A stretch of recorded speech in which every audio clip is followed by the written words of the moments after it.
كنت جعانة حب وأمان. ده الشخص اللي لقيت معاه كل حاجة.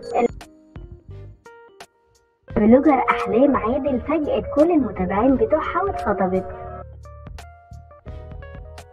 كده أحلام كانت ترند بسبب انفصالها عن جوزها وهما بيعملوا عمرة، وأحلام طلعت على المتابعين بتوعها وقالت لهم أنا رجعت من العمرة مضروبة بسبب اني جبت وصليات لاصحاب البنات والولاد. في الفترة دي احلام كانت حامل، وكان باين عليها قوي في الفترة اللي فاتت انها بتعمل كل حاجة لابنها، وكانت في نفس الوقت مش مركزة غير في شغلها، وموضوع الارتباط ما كانش في دماغها قوي الفترة اللي فاتت. بس فجأة احلام اتخطبت.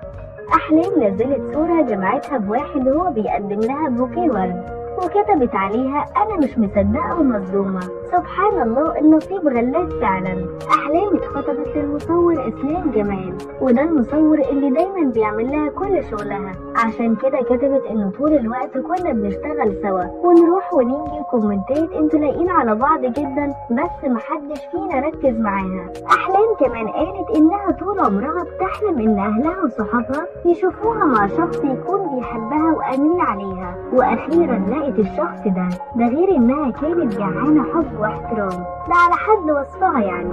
أحلام باين عليها الفرحة في كلامها وإنها مبسوطة، لأنها تقريبا كده لقيت الشخص اللي هتبقى مطمنة وهي معاه. عشان كده قالت له أنا مبسوطة لدرجة إن عايزة كل شوية أكلمه عشان أسمع صوته، بس خايفة يقول عليا هبلة. أحلام بعد ما نزلت الصورة دي كل المتابعين دخلوا يهنوا ويباركوا،